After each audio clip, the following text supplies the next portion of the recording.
providing cheap proteins, healthy living for the future labor force, and that is the young people of our continent.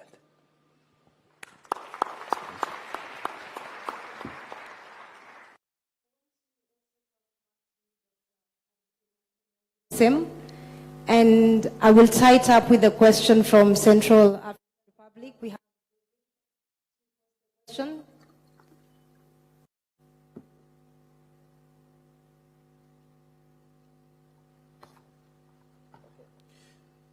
Bonjour, Monsieur le Président, et merci pour ce que vous faites pour les jeunes africains. Alors, ma question est la suivante. D'abord, mon nom c'est Dédi Roland Olivier, je viens de la Côte d'Ivoire, je suis délégué ivoirien et j'ai été sélectionné pour participer à cette conférence. Alors, ma question est la suivante. Comment les dirigeants africains peuvent-ils faire pression pour améliorer l'accès des jeunes entrepreneurs dans le domaine de l'économie verte? Merci beaucoup. We can translate quickly, Your Excellency. So to quickly translate, how can African leaders possible to enhance access to finance and resources for young entrepreneurs in the green economy? Thank you. Thank you for that translation. First, let me start by congratulating my dear brother, His Excellency, the President William Ruto. Please give it up for him. I think Africa needs a lot of young presidents, and I think he's a great example of that.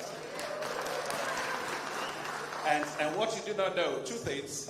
He told me that coming for this event, that there wasn't going to be a formal attire, and of course, you know me that I have to come with my bow ties all the time. And so I hope you still recognize this additional here. It's just without a bow tie. Mr. President, thank you for that.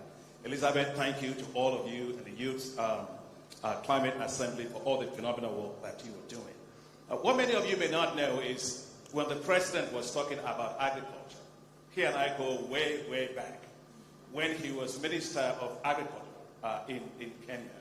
And I was then Vice President at Agriculture. We used to meet in my office very, very early. And it was he and I who brainstormed and figured out how we could turn agriculture into something that can be financed by banks. And that's what led to what's called Limo Plus here, and eventually Limo Biashara. So which means agriculture is a business. Let me start with you the first question, and I'll take the next question at the end. First is this assembly itself. This is a major development for Africa. As the President has said, we've got 425 million Africans that are between the age of 15 and 35. But that means that this is the best asset that Africa has. Your ideas, your creativity, your perspectives, your innovations, your entrepreneurship.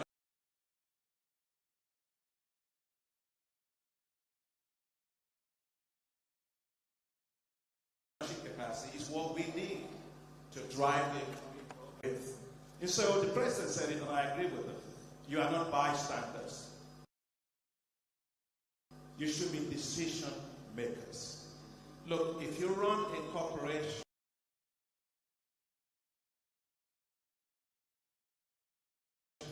the most important part of your corporation are your shareholders, the equity holders in the company. About economic development, economic policies, about programs and financing, we have to put the youth primarily at the center of everything that we do.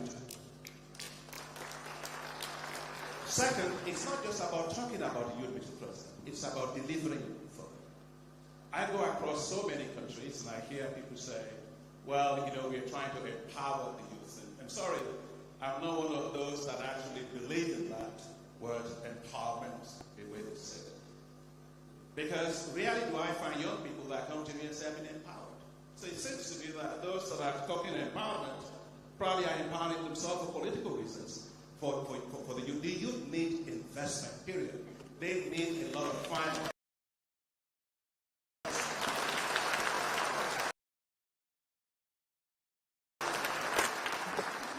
And financing agriculture.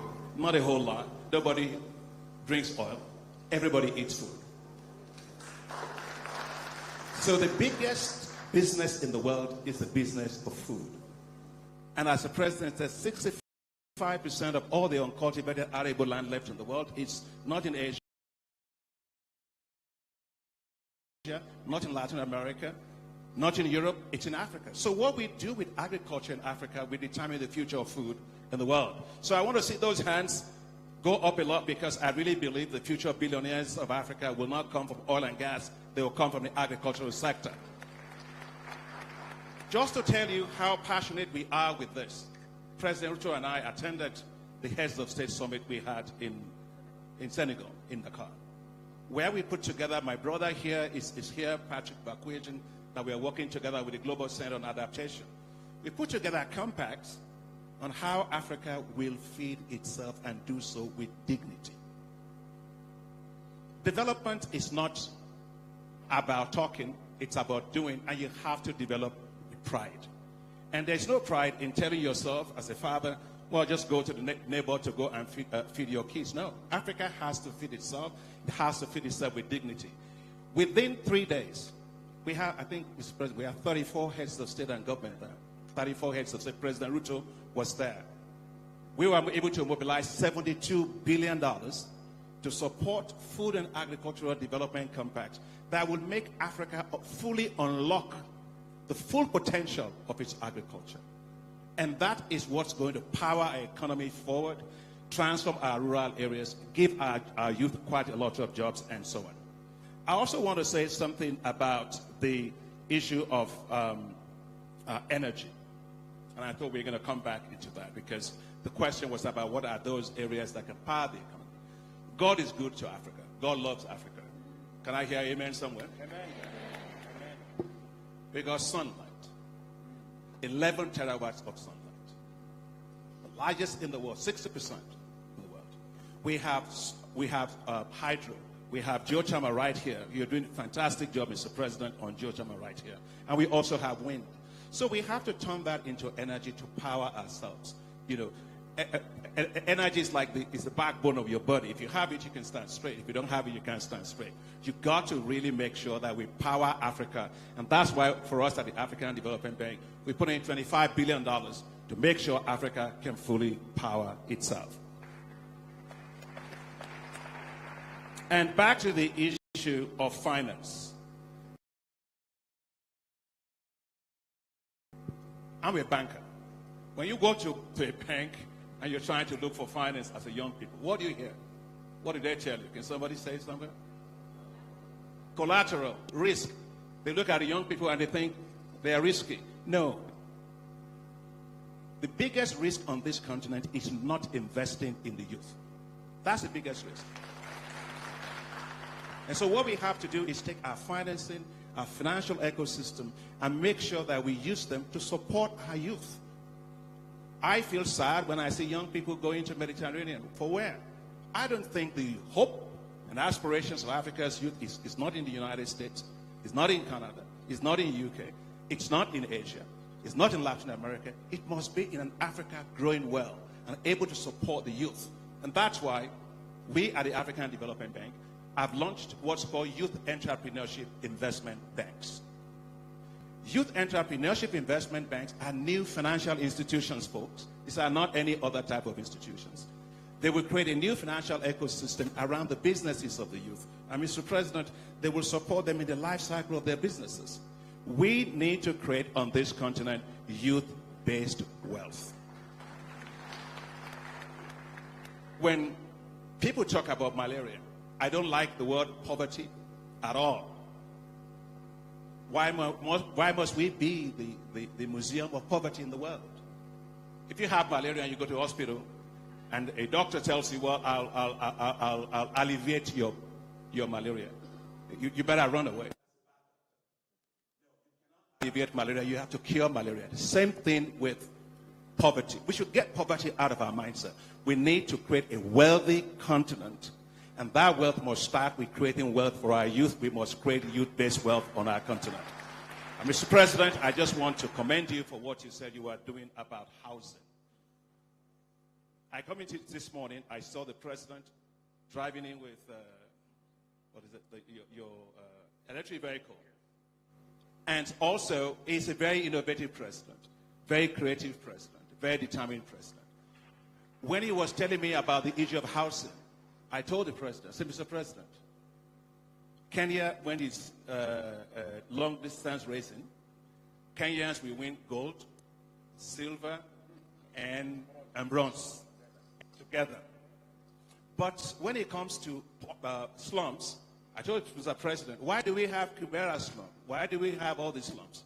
And people say, no, we have to upgrade the slum. No, there's no five-star slum. A slum is a slum. And so I want to commend the president for his bold decision to do that.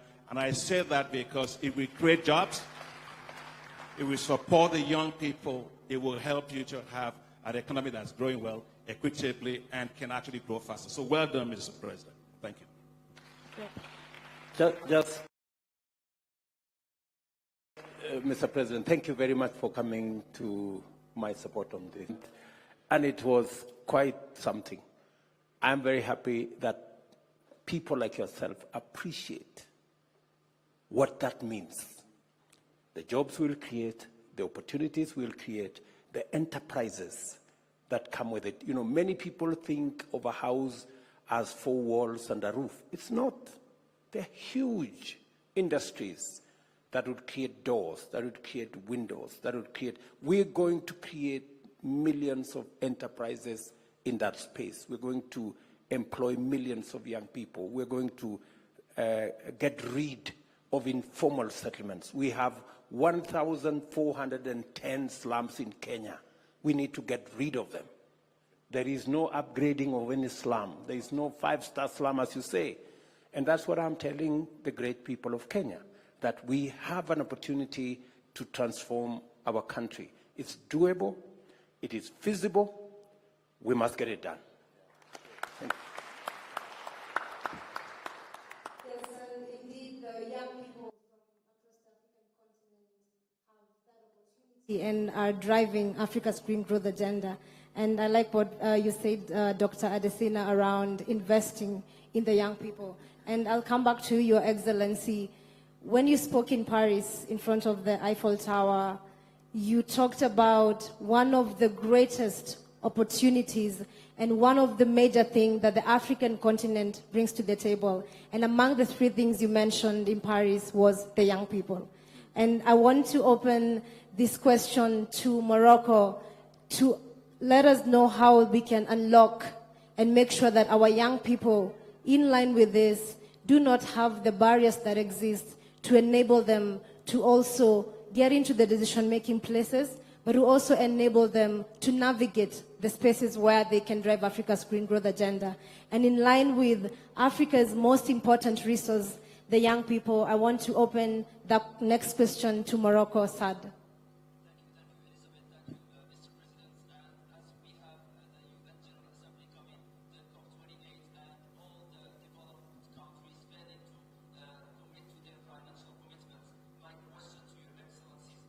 How can we mobilize international resources and support to address the increased vulnerabilities in our continent and empower our young and local communities? I invite His Excellency to respond to the question. Thank you very much for that question. I will answer it in 2 ways. Number 1 is the realization that we are a young continent. And I like what the president of the African Development Bank has said. Investing in our shareholders. The largest shareholders of Africa is the young people. What must we do? We must continuously invest in the young people, number 1, in their education. In Kenya, for example, this year, we had the largest budget, 630 billion Kenya shillings, the largest since independence, to fund our education. Because that creates people, that creates a young people in Kenya who have the requisite knowledge, who can articulate their issues, who can drive their growth. That's number 1. making sure that they are skilled. This year, we doubled the budget for our TVETs, for our technical and evaluation. We doubled the budget almost, maybe we actually increased by 70% for our universities. Again, to invest in our young people so that they are ready to tackle the challenges of the future. And number 3, what Adesina said, investing and believing in young people, not looking at them as part of the problem, but looking at them as part of the solution, not looking at them as risky, not looking at them with the eyes of they don't have collateral. It is the reason we are going to invest. We've already started the journey. We've invested the first 15 billion. We have another 10 billion this year that we are investing in making sure that young people have access to credit. The Hustler Fund in Kenya, 67% of the borrowers on the Hustler Fund are below the age of 35. The Hustler Fund today has lent 35 billion. And I saw one of the newspapers say the other day that the government, that 3 billion has not been paid. That is true. But 3 billion out of 35 billion lent, I would take another risk with the young people of Kenya. I would do it again. I would do it again. Because slowly we are turning the corner. The Hustler Fund today does not need any collateral. You don't have to know nobody. You don't have to know your village head, or you don't have to have a fat relative or a tall friend. You just need a phone and yourself. And I have kept on saying, you need a committee of 2, your phone and yourself, and you have access to some measure of credit. We're scaling it up now by another 10 billion shillings, and it speaks to what Adesina was saying, investing in the ideas of our young people, investing in and believing in the young people of Kenya, as we do of the young people of this globe. And to go to the question my good friend has said from Morocco, where are we taking this into the global stage? What financing are we looking for? It is the reason why we are saying today our debt as a continent is in the region of $700 billion. We are paying every year about $70 billion in terms of servicing interest and servicing debt. Many countries are going down the route of debt distress. Already 9 countries in Africa are down the cliff. 13 are classified as high risk. Another 17 are classified as a moderate risk. Debt distress is a big juggernaut that is threatening the future of our continent and the future of our development and prosperity.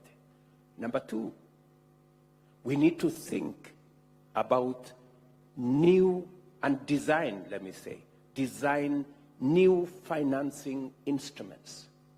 And I'm very happy that the young people in this Africa Youth Summit 2023 have said we need a green bank where more voices, more those of us who are not represented in the current multilateral development banks, we are not represented at the moment, where we will be represented, where we will have a voice, where the young people of our continent, the greatest stakeholders of our continent, will have a voice.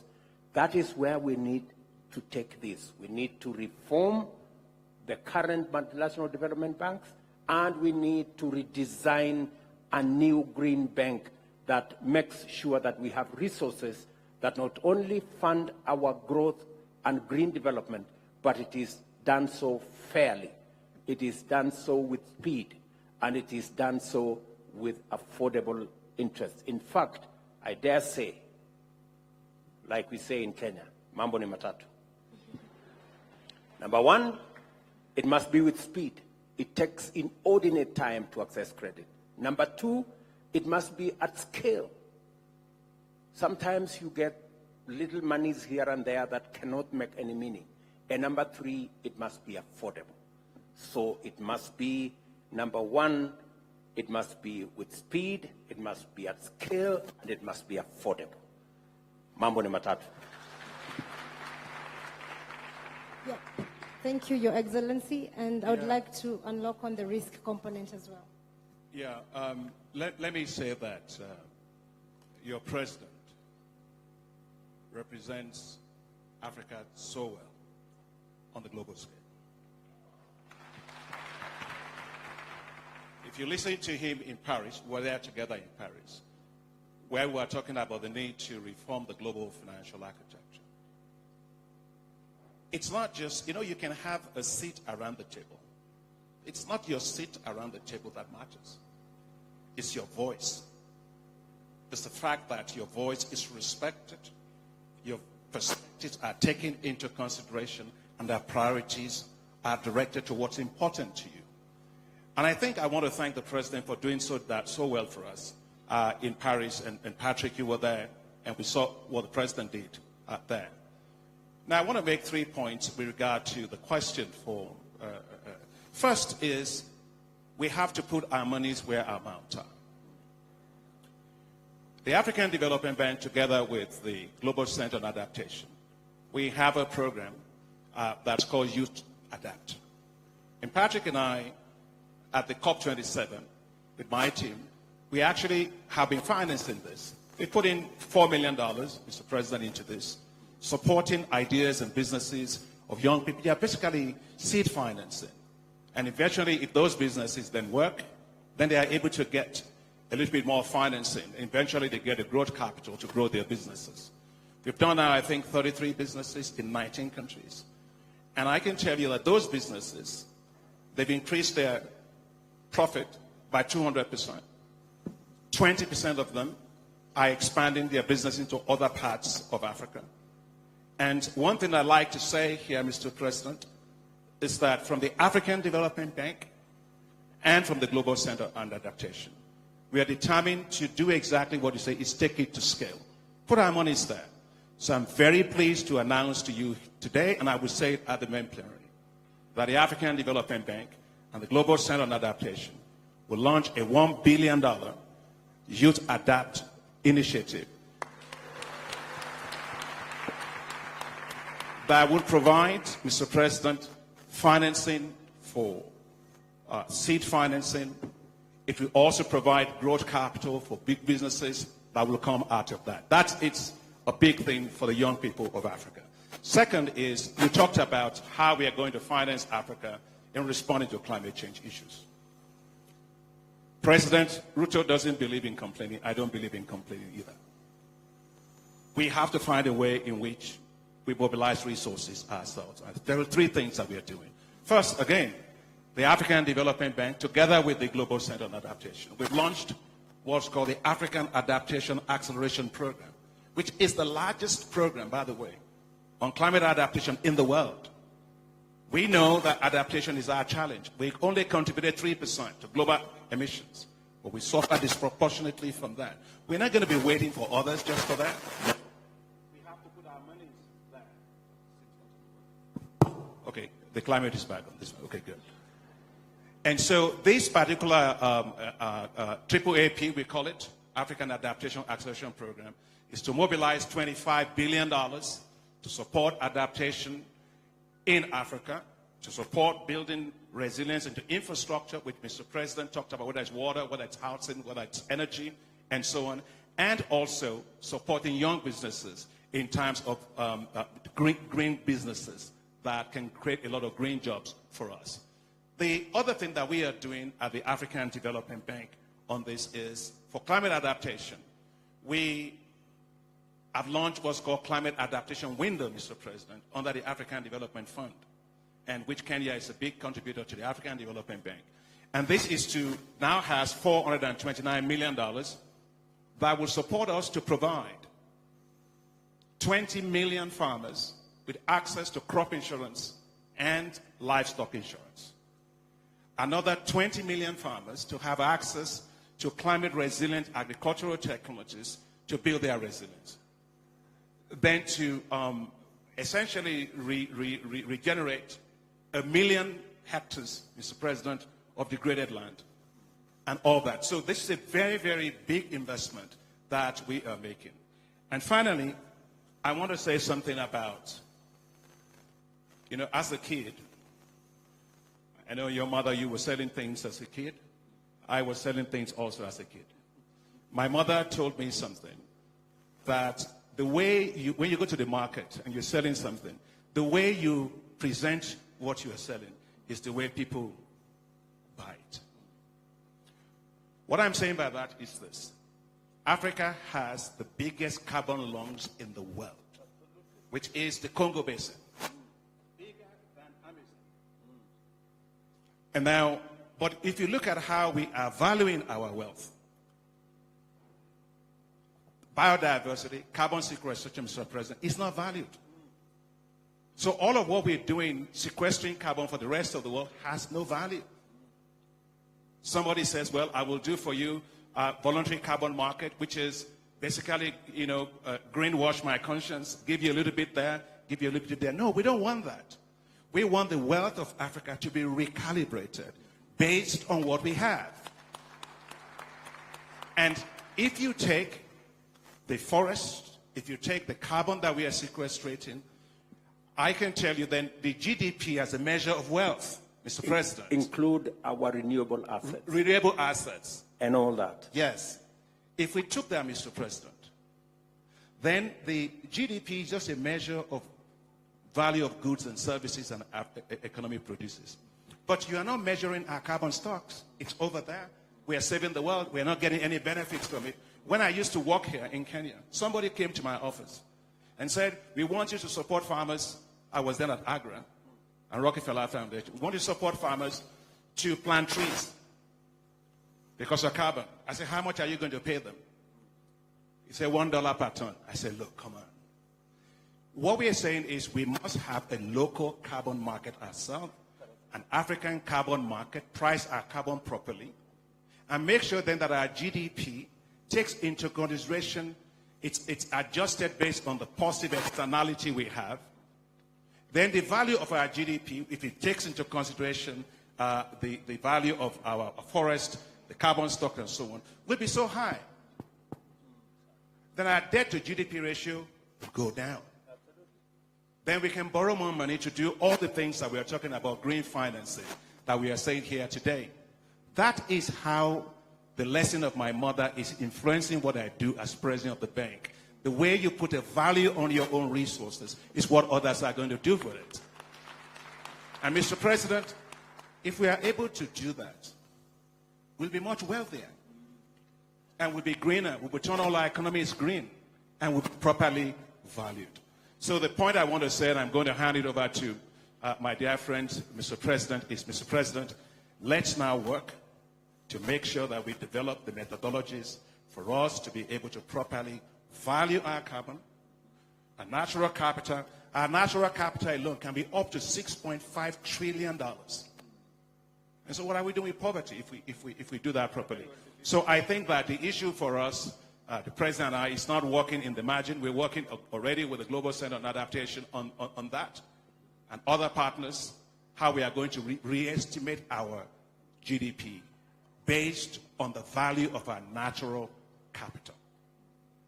People tell me, oh yes, we need to do debt for nature swap. Yes, okay, debt for nature swap. But if that value, if that nature is that important, why is it not part of my wealth? Permanently. And so if there's something, Mr. President, I think we should really take up for our continent that would transform our continent from just depending a little bit here, a little bit there. Let's value our natural capital properly.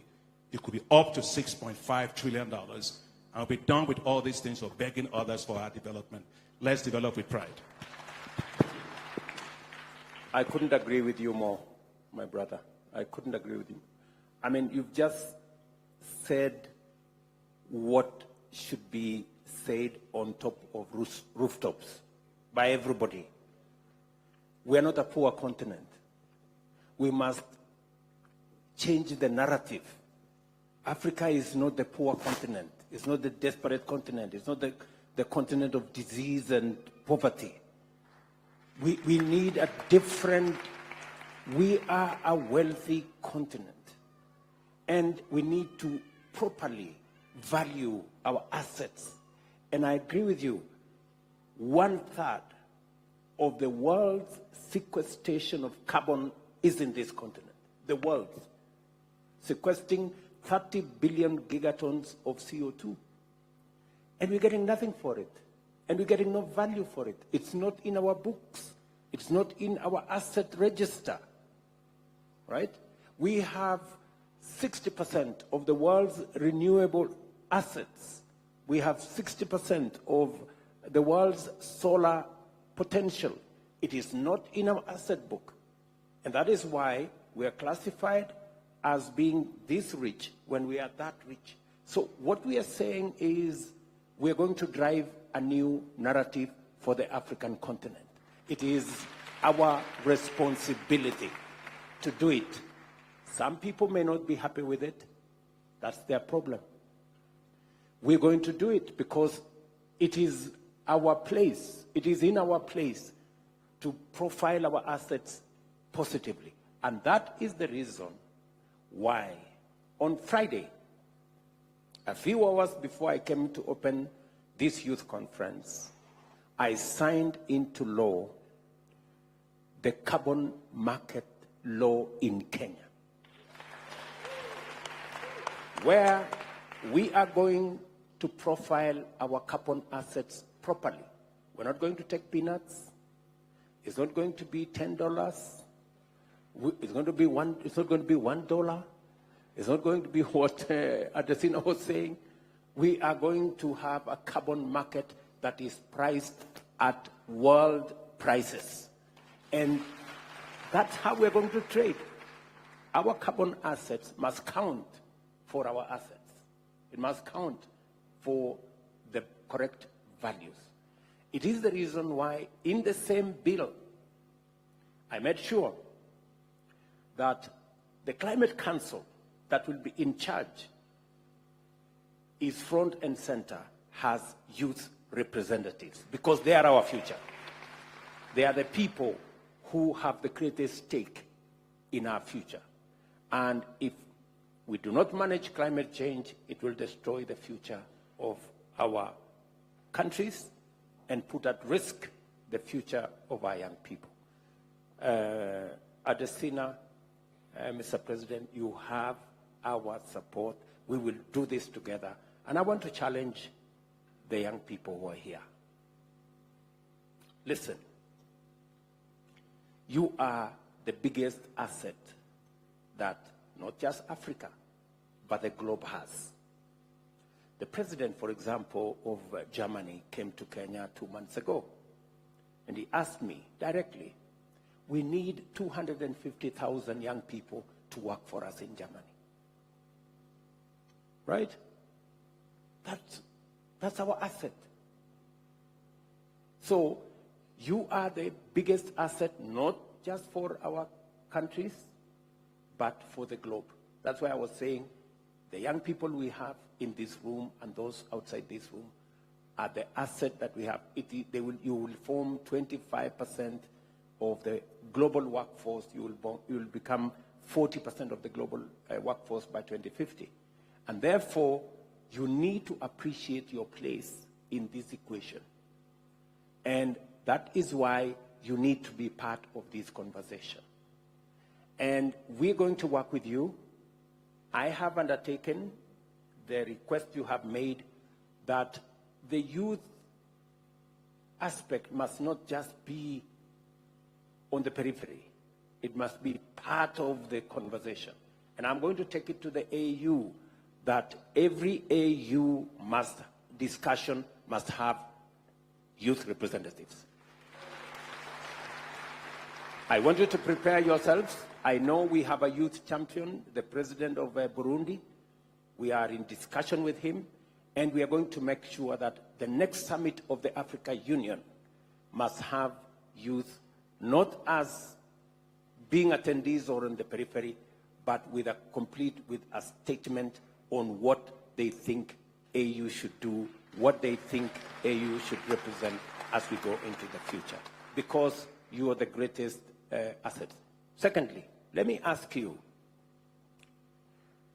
as the young people of our continent, to help us break the barriers of countries and borders of countries that has allowed inefficiencies, that has promoted corruption and impunity in our countries, denying this continent the huge potential that we have.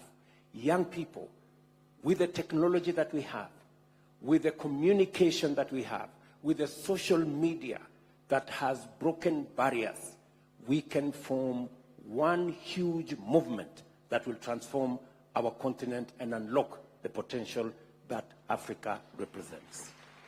I hope you take up that challenge and provide that leadership. We will work with you.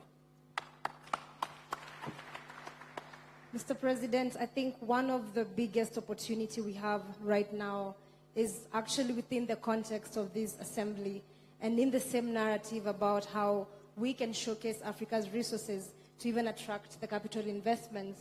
And you've spoken very highly of the component of even willing to take the risks for young people, because in the context of climate finance and as we restructure our global financial architecture, how do these resources now trickle down to our young people at the grassroots levels? And I'm just curious, Mr. President, and also Mr. President of the Africa Development Bank, what do you think about the declaration and the components of the agendas that we are putting forward in terms of systemic embedment? Is it too ambitious, or what's your thought about what we are pushing for to actually be part of the system and at the table? With your permission, Mr. President. First and foremost is that if you look at financing, we are Africa's largest financial institution. And since I've been president, I've said that development, if you take African Development Bank, the most important part of that for me is not the bank part, it's the development part. And you can't develop if you're not having equitable growth. And you can't develop if you're not being able to include these 425 million people, into our process and let them have ideas, creativity, their businesses, we put finance behind them and make it work. If we are not incorporating youth into all of our programs at the bank. And that's why I made the decision to set up at the bank a presidential youth council that advises me as president of the bank. Some of them may be here today. And what that has done is not just advice. It's really totally changed how we do business for the youth in the bank. Today, we set out by saying, Mr. President, that we were going to help jobs. We were talking about the issue of jobs just now. How do we do it? We have 11 to 12 million youth entering the labor market every year, and only 3 million of them are getting jobs. And then people get on the rickety boat and they head to the Mediterranean. For what? And so we decided at the bank that we are going to actually make sure that we are creating jobs in every single project for the youth. We set out a youth strategy to create 25 million jobs for youth and to skill up 50 million young people on the continent. We started in 2016. To date, we have done 50 million jobs. 5 million of those are formal and 10 million of those are informal.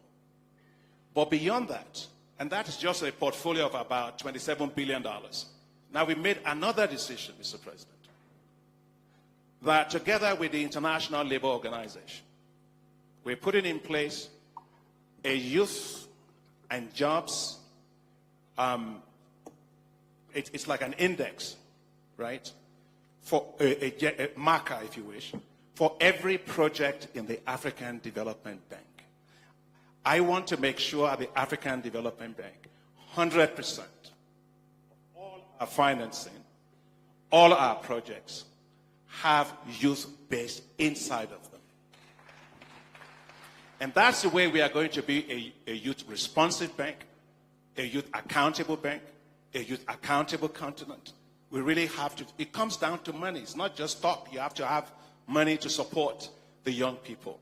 And I just want to say that for the young people here, please count on President Ruto, count on me to be your champion for what you have presented here today.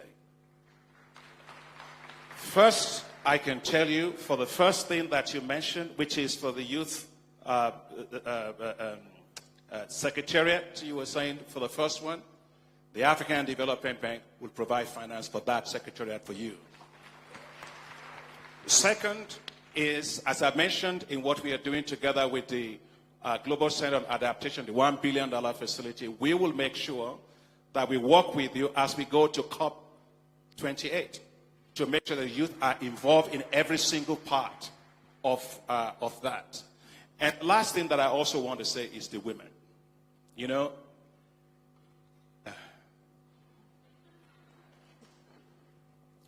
I remember, Mr. President, in 1994, I was flying from Abidjan to Nigeria.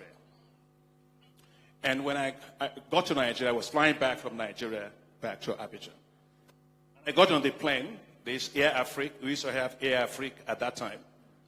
When I got on the plane, there were so many women, market women, on the plane. They were carrying baskets, a lot of clothing and so on. And I realized that they all look very, very fat, like this. Don't get me wrong. And so they were taking baskets off their head. They were putting it into the overhead compartment. And I had at that time a compact, you know, the compact, the one that is like a briefcase, a suitcase. And that's all I had. And I said, I need a space for that. And the hostess looked at me and said, how many times do you fly this plane? I said, maybe once in every 3 months. He said, the women you see here, they may look like illiterate to you. They run this business. Please give us your luggage. We're going to put it in the hold. Make more place for the women. Make more room for the women. I never forgot that. When I became president of the bank, I determined that we must create a facility to support businesses of women on this continent. It's called Affirmative Finance Action for Women, to mobilize $5 billion for businesses of women on this continent. And last year, we have done $1.2 billion of payout to 44 institutions. So I just want to say that as we think about climate, as we think, Patrick, about the whole issue of green jobs and green businesses, let's make sure that we are incorporating women businesses into every single thing we do, because when women win in Africa, Africa wins. Just to buttress what Adesina has said, are you guys over ambitious? I think that's a question from Elizabeth. I want to tell you, on ambition, you're better off getting 10% of the 100 you looked for than getting 100% of 10 you are looking for. So your ambition is perfectly in place. You need to drive it, because that will, and that is what, your ambition is what is going to unlock the potential that exists today. And therefore, we're going to hold your hand, we're going to work with you, and we're going to make sure that what you see as the possibilities of the future becomes the realities of tomorrow. And we should be able to work together in that direction. As Adesina has said, what is it that we need to do to unlock that potential? Talking about women, you know, one of the biggest campaign issues in Kenya in the last election was a lady called Mama Mboga. It was quite, you know, a discussion and what's happening to her. And I want to say proudly that today, because of Mama Mboga, we're building 500 new markets, fresh produce markets across Kenya, to make sure that that Mama Mboga has a decent place to conduct their business that has dignity, that has space, electricity, water, and as I said, most importantly, dignity. That same mama mboga has access to credit. And through the county aggregation industrial parks, she will also be able to progress her business into value addition, into manufacturing in that space, all the way to export. This is the kind of deliberate, and let me repeat this, creating jobs, creating enterprise, creating opportunities is not a by-the-way issue. We must be intentional, we must be deliberate, and we must have real, tangible programs that create those opportunities. That's why when I speak to the people of Kenya, I tell them, if we are going to create jobs, it's not just growing the economy, because you can grow the economy without creating jobs. It's possible. You know, you have 5%, 7% growth, and you talk about it and people are asking, so where is this economy growing? Because they can't feel it. And that is why we're saying creating jobs must be intentional. That's why we have housing. That's why we are working on our digital job space. That's why we are working on export of labor. That's why we are working in all those spaces, because we need to be deliberate, intentional about creating those opportunities. We must create opportunities for growing income. They must be deliberate. So again, as you say, your ambition is in the right place. We will unlock that ambition using deliberate, intentional programs that will unlock that potential.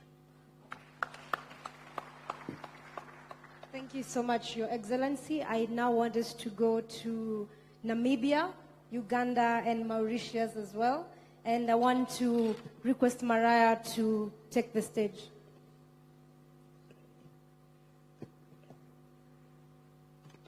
Maria from Namibia.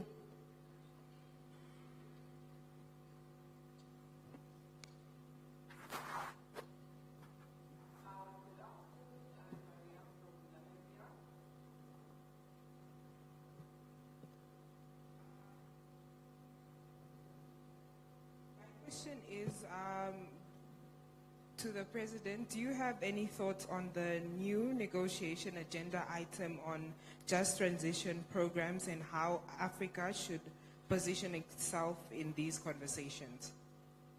Thank you. We'll also take the Uganda and Mauritius question together, and Your Excellency, you will respond all the same. Rose, Uganda. Thank you so much, Mr. President, for joining us. My name is Rose Kosinian, I'm an immigration and environment advocate. When the FD President was talking about migrants, and I'm coming with the question there. First of all, I'd like to share that over 10 million people have already been displaced of sub-Saharan Africa due to climate-related events. And with no action, 86 million will be displaced by 2050. And we know that, I'm not going to explain this, we know what is happening in Somalia with the delayed rain seasons for 5 consecutive seasons. And we know that the recent floods in Rwanda, over 35 people died and 20,000 have been displaced. Most of these people displaced are displaced within our borders, within our countries, our neighboring countries. But also we have those who are trying to cross the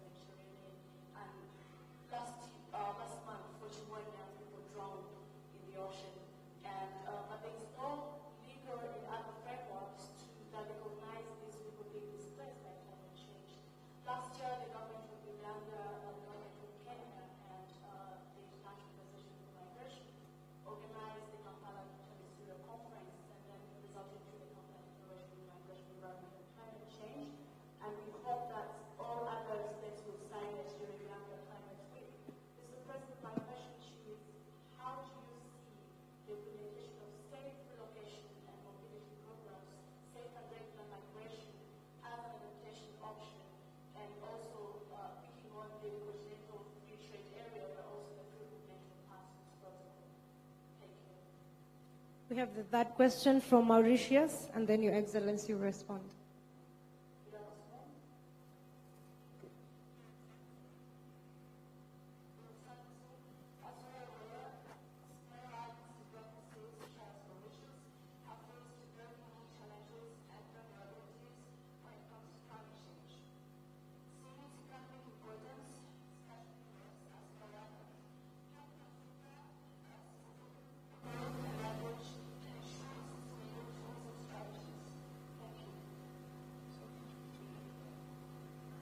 Can she repeat that again? We didn't get Mauritius.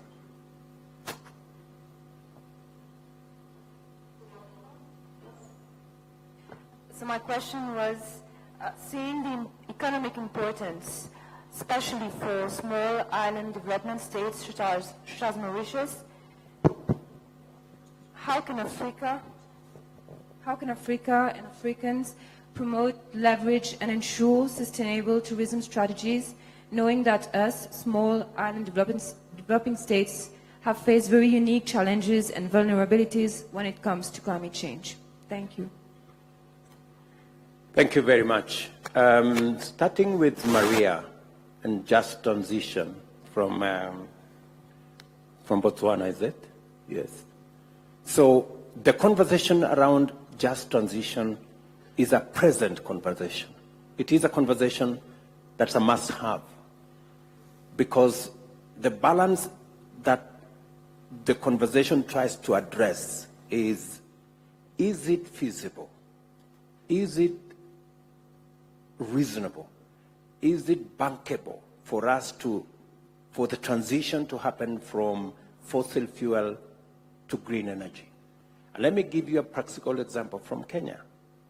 It is possible to run our grid using green energy, renewable energy. 93% of Kenya's grid is green or renewable. So are we funding it? Can we support our development? Yes. So, but we need a candid conversation as to what happens to countries that have huge resources of fossil fuel energy, and how do we transition those that are exploiting those resources at the moment into the green space. One of the aspects that we must address is the aspect of financing and technology. Those two will unlock the potential we have in green energy if we have technologies, and we're very happy. A lot of movement has gone in developing technologies that would help us unlock the renewable energy potentials, but also financing. And that is why we are having a very big conversation about financing. So those two will make it easier for us to have that conversation about just transition. On the aspect of migration, Kenya has already signed into the Kampala Declaration. I did speak to President Museveni this morning about it, because it's going to be part of the conversation we are going to have in the summit. This summit will provide an opportunity for countries that haven't signed into the Kampala Declaration. That makes it much more easier for victims of floods, droughts, victims of climate change to find safe haven. We must, as humanity, realize that climate change is not, for example, our making as Africa. It is not the making of ordinary citizens. We're here together. And we must make it much more easy for people to find safe haven when they are victims of climate change, whether it's drought, whether it is cyclones, whether it is what you're talking about, the flood, the mudslides in Rwanda, the big challenge we had in Mozambique, in the western part of Kenya, or for that matter, the drought in Kenya, and Somalia, and Ethiopia, where we lost close to 9.5 million heads of livestock in the Horn of Africa. We must make it much more easy for us to attend to those who have to move away from situations that that endanger life and endanger their existence. And I hope that we will be able to persuade more countries to sign on so that we can provide an easier ecosystem of working together, collaborating, and making sure that we provide avenues for people to migrate when that is necessary, but in a manner that is responsible. And finally, the smaller states, the island states, who have the largest risk because of climate change. For example, the Caribbean, Mauritius, Madagascar, Comoros. These are islands that, if we do not deal with the challenge of climate change, could easily be submerged. And therefore, we must, as humanity, realize the danger these islands face and work with them to make sure that we address the challenges of climate change. And that is why, for example, we are having this inaugural conference in Nairobi.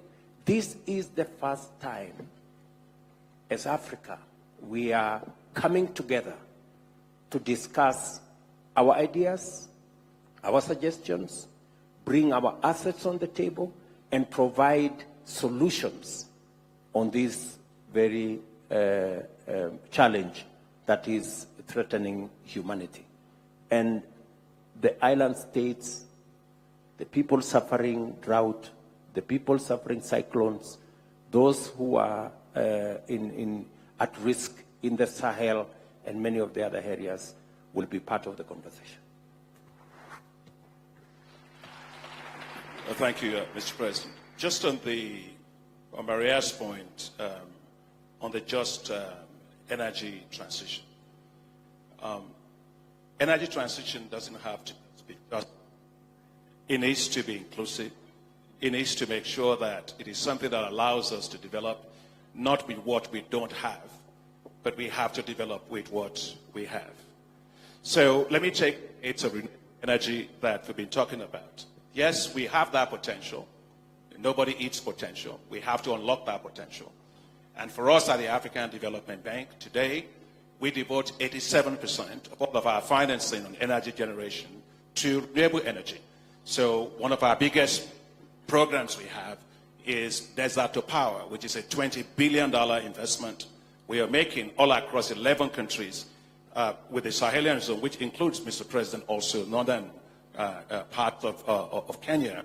And I'm just coming also from Eritrea, Ethiopia, Eritrea, Sudan, all those areas, and the rest of the Sahelian countries. $20 billion investment that will allow us to construct 10,000 megawatts of solar and allow us to provide electricity for 250 million people. And when it is finished, it will be the largest solar zone in the world. And so we are trying to make sure we can harness the power of the sun for our development. So we are doing our best on that.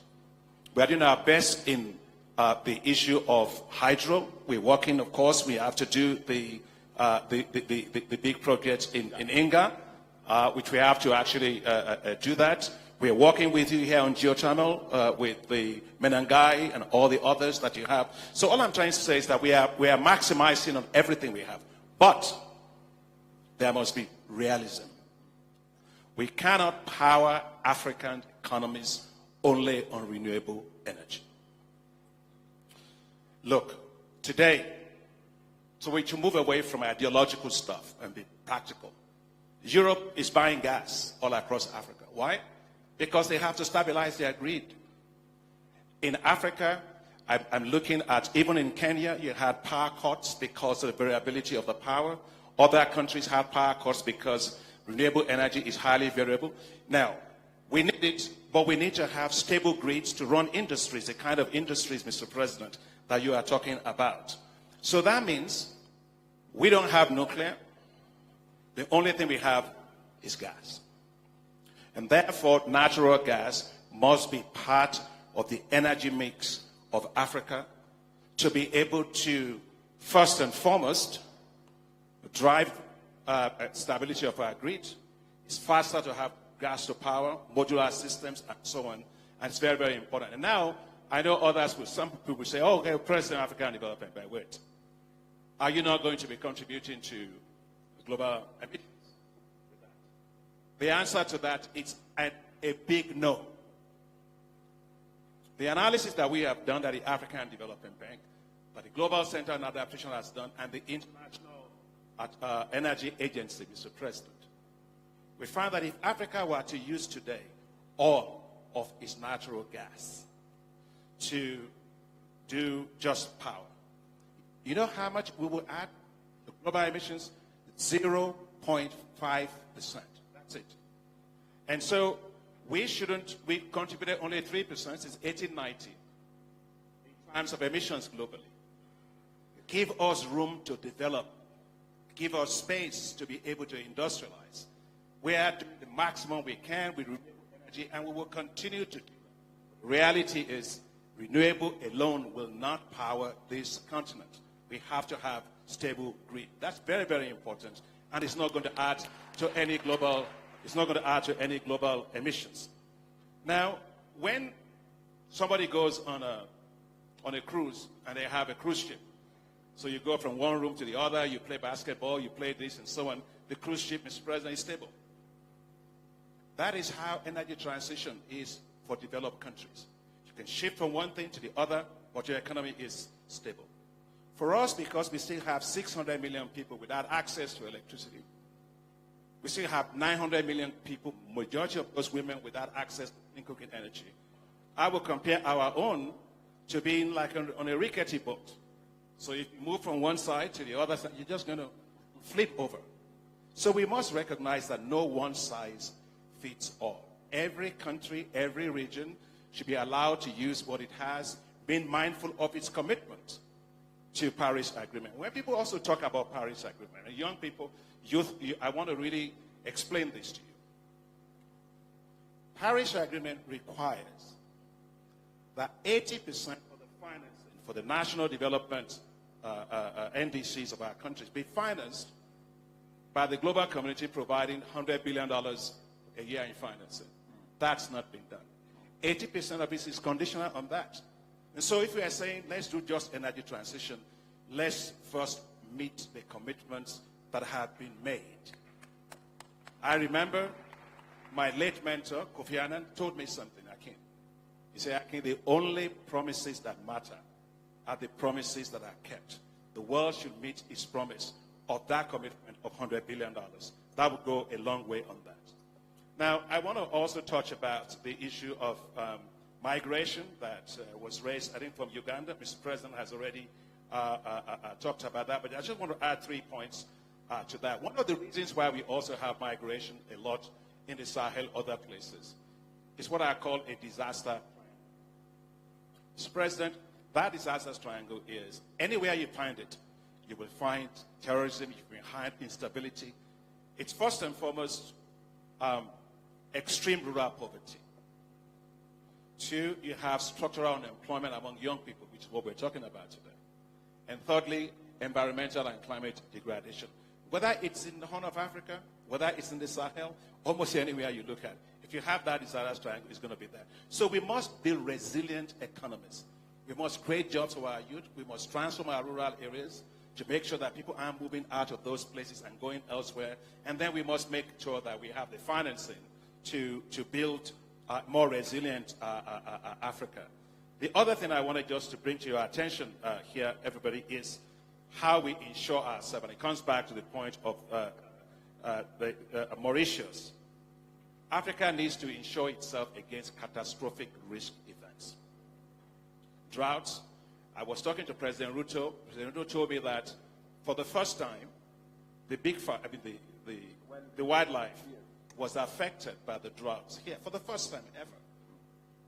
And so we have, we are doing water tracking for wildlife. And so what we have is something called the African Disaster Risk Insurance Facility, which we use to also support Kenya, where we pay premiums for countries to insure themselves against catastrophic risk events. And I think in this summit, Mr. President, with your leadership, we want to scale that up. It's work for Niger, it's work for Mali, it's work for Madagascar, it's work in Even for Kenya here, we did it. We need to scale up financing facility to ensure our economies against extreme weather events. For Mauritius, for example, the issue of catastrophic bonds is very important. We have to find, you mentioned earlier, Mr. President, the need for innovative approaches. And I think catastrophic bonds are important. But let me also say that Africa cannot support itself in climate finance just by relying on loans. A lot of these things have to be also by grants. Yeah? If you want to clap, you can clap. It's okay. You know, already we are shortchanged by climate change. Why are we going to be shortchanged again by paying more expensive loans to really develop our economies for what we did not create? So I want to make a case here that we need to therefore ramp up significantly concessional financing at scale for African countries to be able to ensure themselves, like in the case of Mauritius. So we are going to continue to work globally to make sure we can do that. I mentioned to you about the climate action window of the African Development Bank, but we want to do more. We want to do that from right now is $429 million. We want to go to $13 billion. Right? We want to raise $25 billion for African Adaptation Acceleration Program. But most of these resources, let me say, has to be concessional financing resources. We can't take more debt on top of climate-induced debt that we already have. Thank you so much. Just to add one aspect to what my brother has said in terms of just transition. It is very important that we are realistic about where countries are. It's also important for us to say two things. Even as we push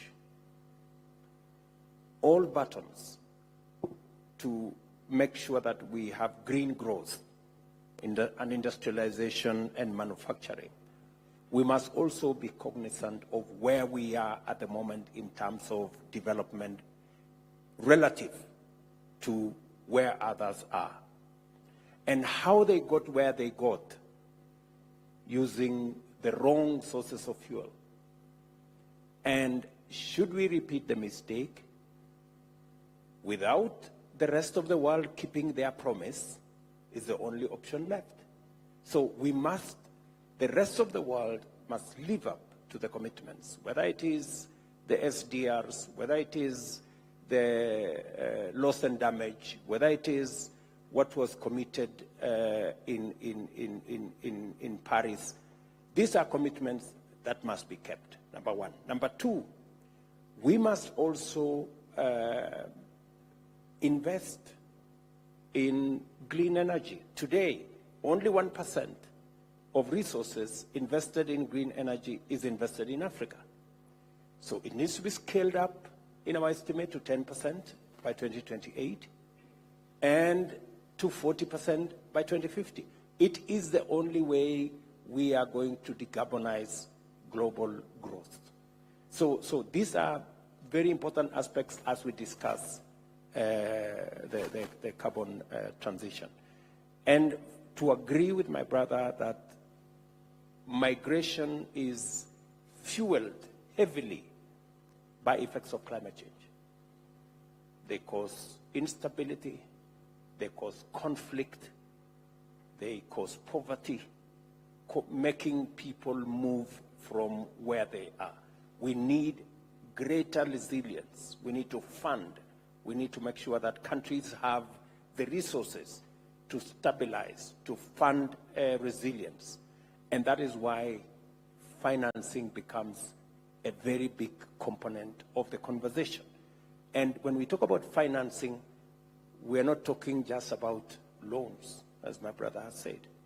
And especially if we are getting loans 5 times more expensively than others.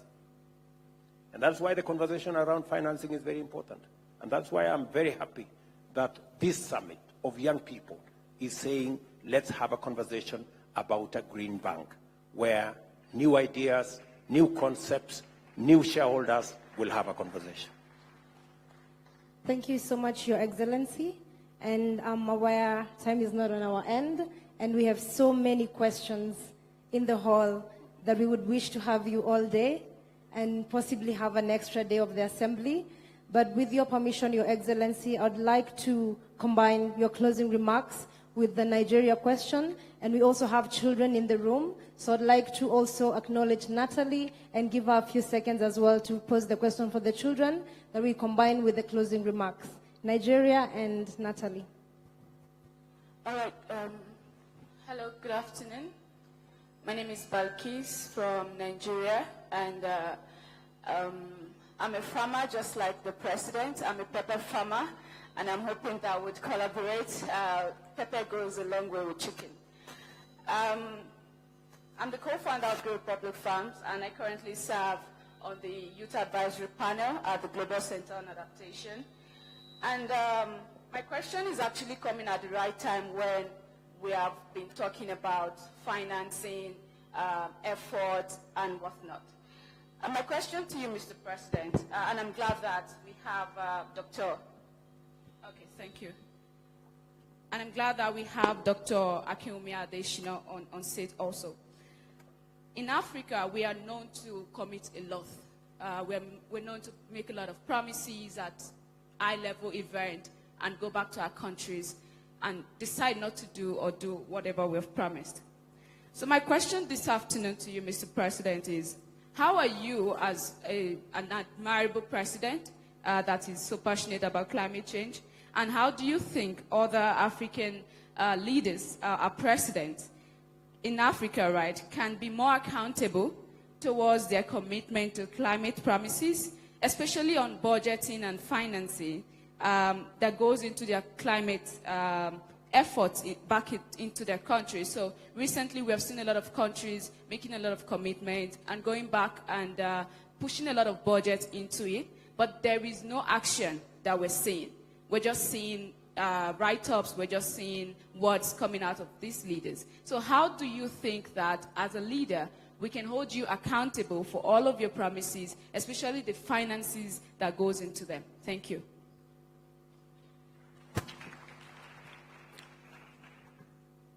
Natalie?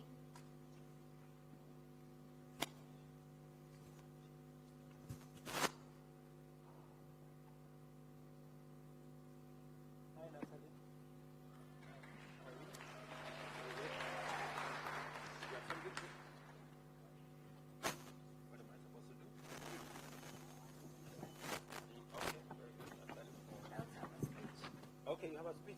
Go ahead.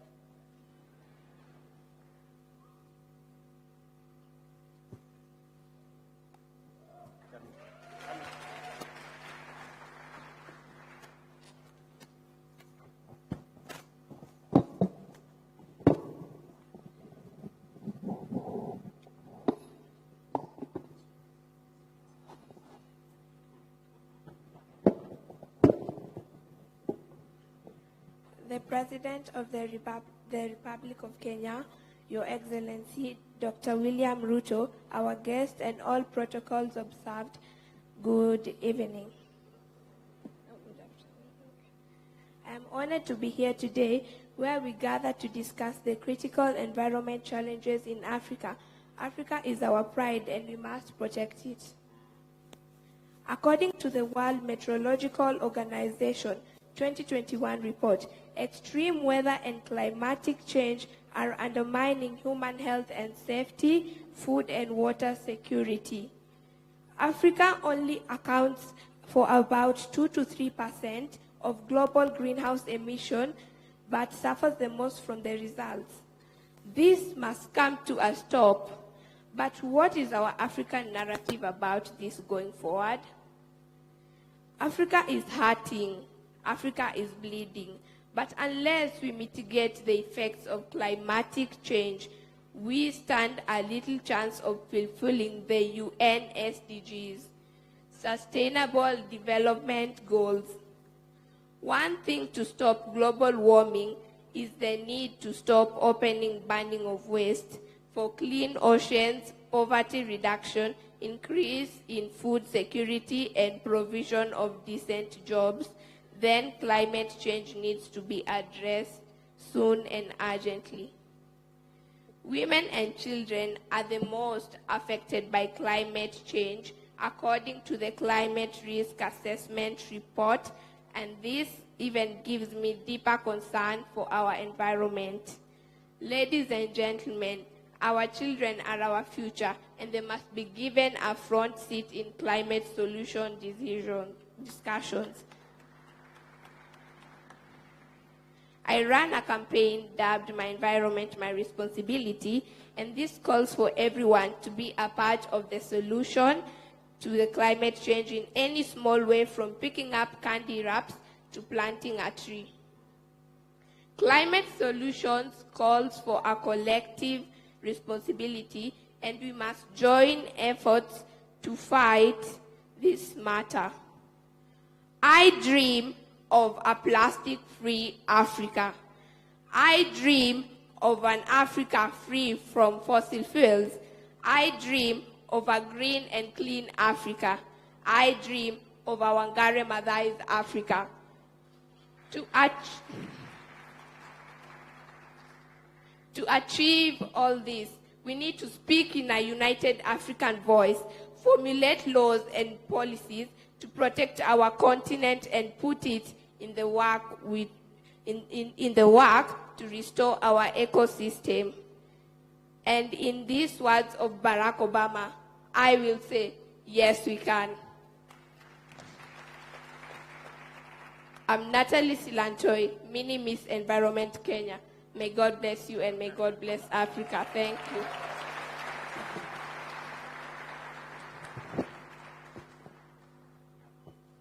Thank you so much, Natalie.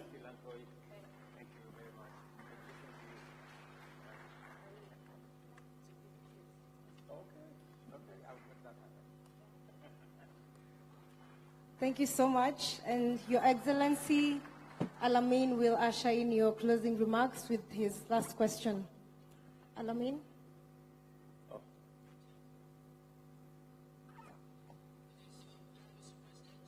name is Alamin Ahmed. I come from Kenya. I'm a leader in the Kenya Children Assembly, as well as a child who was part of the Child Peace Summit, which is currently ongoing at Sarajevo, Pan-Africa. And right here is my team of some of the children that we came with. And so our question to you is, what is it that you wish to see after this summit, and what continuity measures are there for the future?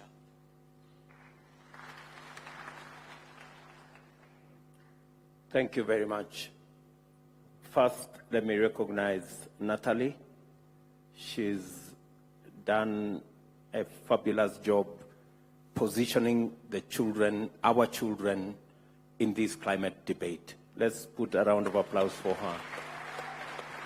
It's very reassuring that our children, Natalie, represented by Natalie here, are here to supervise what we are doing, so that they serve as a constant reminder that they are the greatest stakeholders of our future, the future we are discussing. Let me go back to the conversation about my co-farmer from Nigeria. And she was saying, how do we hold leaders to account? And that's probably a very big subject. How do we hold leaders to keep their promise? And therein lies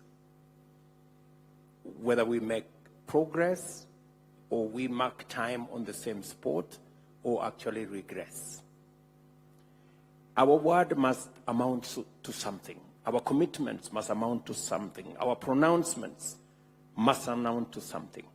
And for us to actualize our commitments and our statements and our pronouncements, it takes decisive action.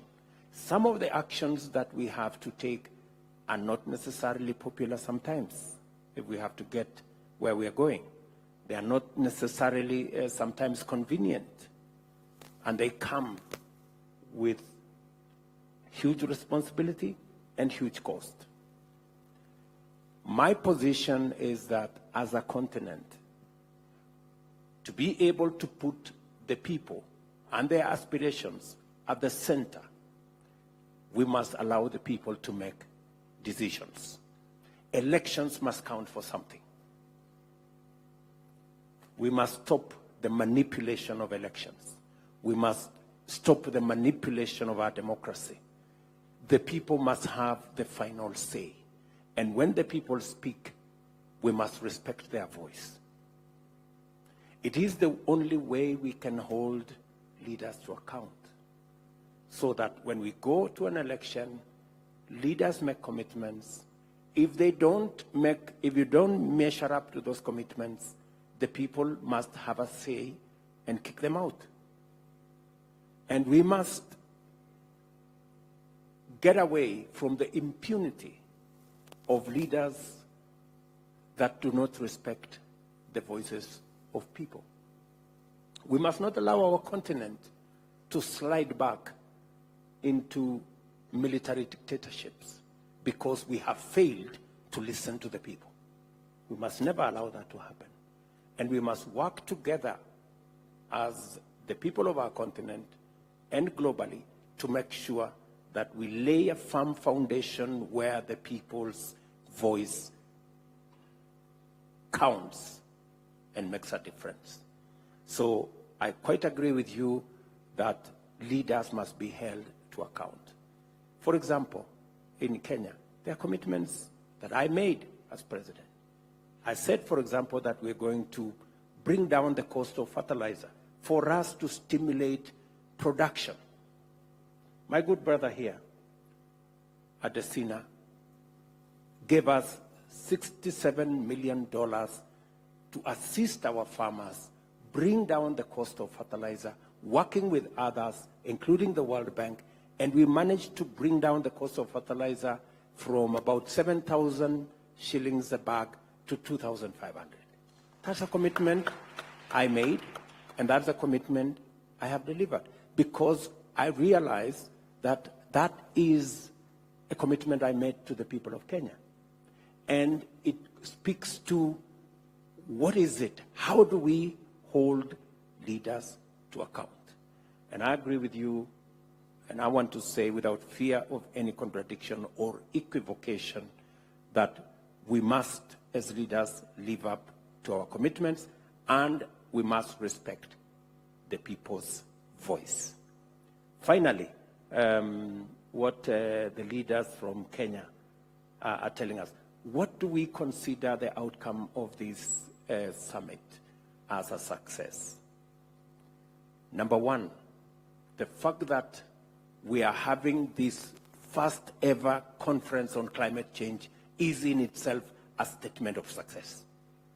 Just the holding of this conference is in itself a very big step. It's the first time Africa is mobilizing itself, putting their ideas, putting their suggestions, and suggesting the way we resolve the climate change puzzle. The fact that we are doing that is in itself a realization that we have a contribution to make. That's number one. Number two, that we're going to carry this forward into the United Nations General Assembly, into COP28, and we seek to influence in a new way, rather than complaining, rather than being victims. We want to be champions of solutions. It's a new paradigm shift in African narrative and attitude as we face global challenges. It will be for the first time what I have seen in one of the flyers, African-led solutions to global problems. For the first time, Africa is discussing solutions that are African-led for global challenges. I think that is the success of this conference. We have credible ideas. We have well-thought-out suggestions on how we think we can resolve climate change, but still be able to make our continent a winner, not just as a champion for the solutions. In fact, in this climate change challenge lies Africa's opportunity to be a global leader in development, and we should be able to look at that. They say beneath every cloud is a silver lining. We chose this time round not to focus on the cloud, but to focus on the silver lining. Thank you.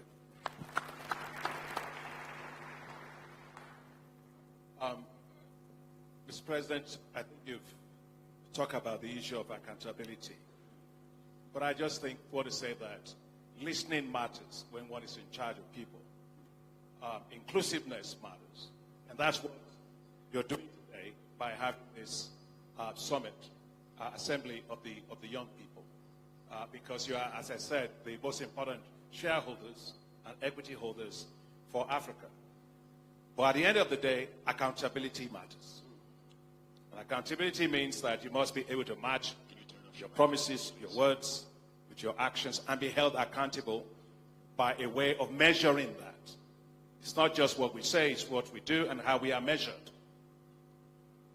And if you don't measure anything, you cannot know whether people are being accountable to what they say. So I think the young people should play a bigger role in making sure that you have a tracking system of all the promises that are being made, of the things that are being said.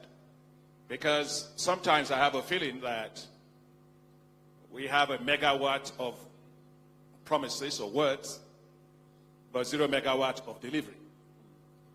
And so we have to actually make sure there's a monitoring system to be able to deliver on that. I'll give a personal example of how we are pushing ourselves on this issue of climate change.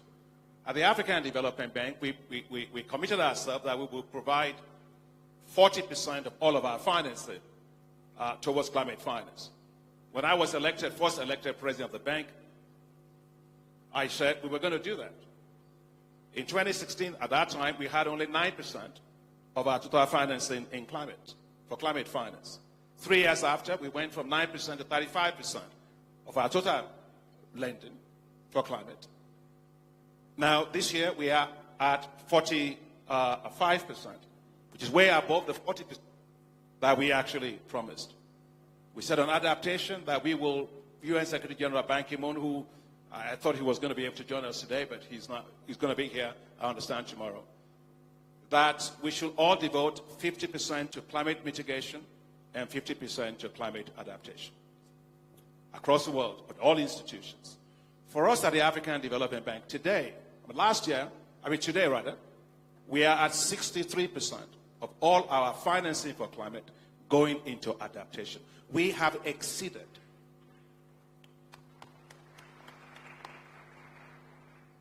In fact, UN Secretary General Ban Ki-moon were together,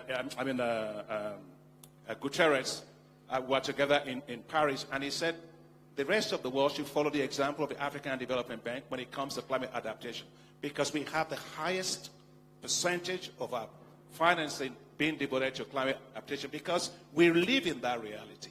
That's my reality as president of the African Development Bank in charge of a continent. So accountability matters. We have to continue to drive and so on. Just to close, Mr. President, the thing that I want to say is we will need you and other African leaders on how we get the SDRs rechanneled to Africa, the special drawing rights.